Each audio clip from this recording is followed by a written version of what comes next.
में कामयाब होना है, अगर हमें कामयाब होना है, जो बातें हम कर रहे हैं इतने दिनों से, पिछले 9 महीने से मैं तो हर रोज ही करता आया हूँ, बीच-बीच में ब्रेक दी होंगी मैंने। इसके अलावा कुछ नहीं है।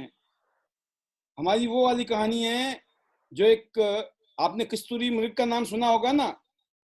कस्तूरी मृग होती है जो, वो जंगल-जंगल भटकती रहती है। क्यों? उसको खुशबू आती है। कस्तूरी मृग को खुशबू आती है कि वो कस्तूरी जो है कहीं गुम हो गई है, और खुशबू आती है और भटकती रहती है।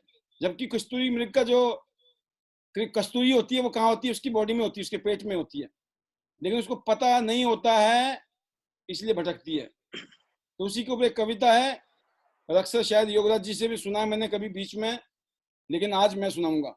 ठीक है योगराज जी? Right sir.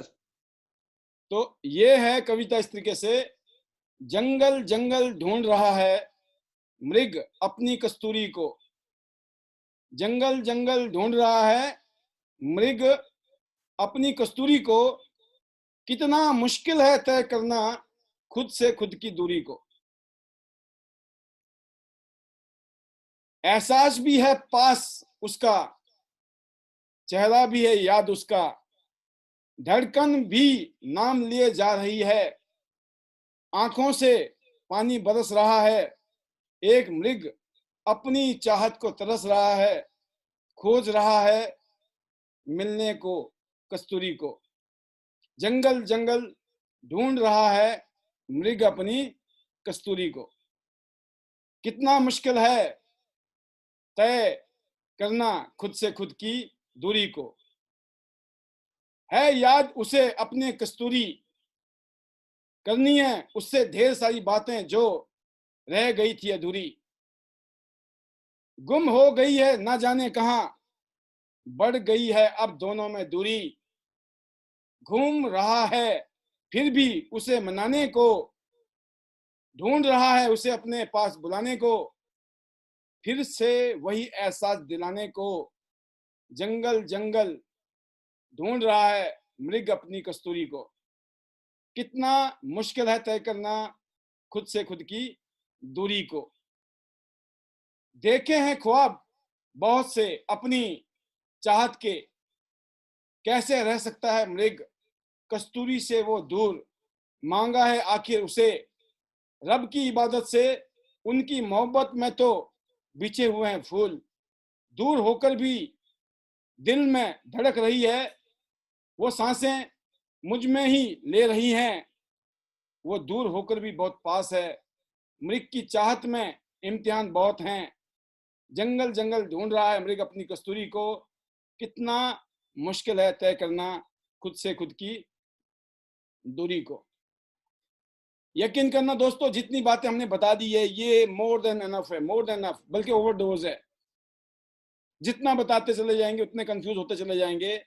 जितना हमने पिछले 9 महीने में बातें बताई है, जिन लोगों ने सुना है, अगर आपने उन बातों को फॉलो कर दिया, आपकी जिंदगी में मिरेकल हो सकता है, चमत्कार हो सकता है। मैंने अच्छे अच्छे ज्ञानी ध्यानियों को भटकते हुए देखा हुआ है, धूल फांकते हुए देखा है, अच्छे अच्छे समझदार लोगों को। बिकॉज दुनिया में जो टेक्निकल नॉलेज है ना दोस्तों कामयाबी के लिए, उसका रोल सिर्फ 10-15% है मैक्सिमम। 85% जो है उसकी जो पावर है वो है दोस्तों हमारा मेंटल, कॉन्शियस, सबकॉन्शियस माइंड का, बिलीफ का, पैशन का, एक्साइटमेंट का, जोश का, दीवानगी का, पैशन का, कंपैशन का, स्पिरिट का, पर्सनैलिटी का, आपकी जुबान का, आपकी नीयत का, आपके इरादे का। 85% रोल है इसका कामयाबी के लिए।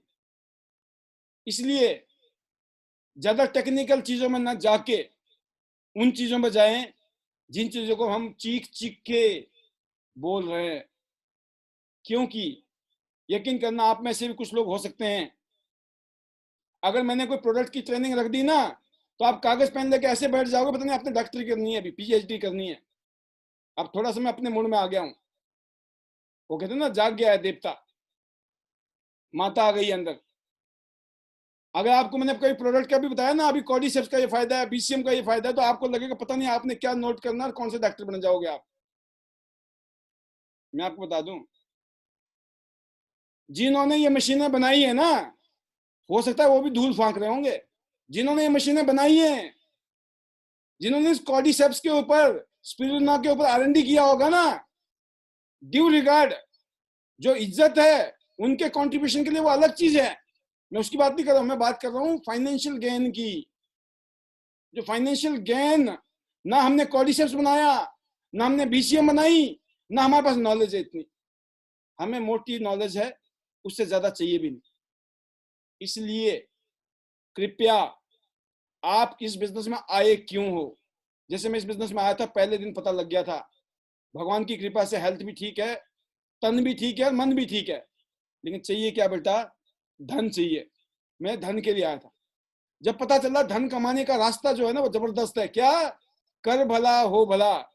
तो दोस्तों, फिर तो एनर्जी का लेवल कहीं किसी कहीं पहुंच गया, क्योंकि बचपन से सोच ऐसी थी, नीयत ऐसी थी कि जिंदगी में जो भी काम करेंगे ना, किसी को कुचल के आगे नहीं बढ़ेंगे, किसी को धोखा धो के चीट करके आगे नहीं बढ़ेंगे। इसीलिए मेरा एक डायलॉग हुआ करता था, पेट डायलॉग, कि जब हम भूखे नंगे थे ना, हमने लोगों के साथ तब बेईमानी नहीं की, तब झूठ नहीं बोला। तो अब तो भगवान ने माल दे रखा है, आप काय को बोले? तो इसलिए आप विश्वास कर सकते हो, ठीक है? तो ये वाली बात क्यों बोलते हैं हम? क्योंकि ये समय की डिमांड है, वक्त की डिमांड है।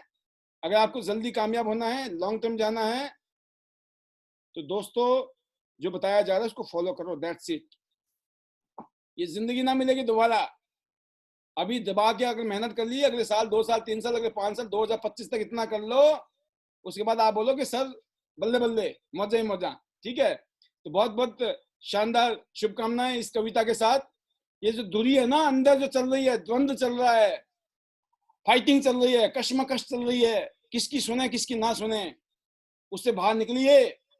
या तो किसी के बन जाइए, या किसी को अपना बना लीजिए। That's it. वही बात योगराज जी ने कही थी, जबरदस्त।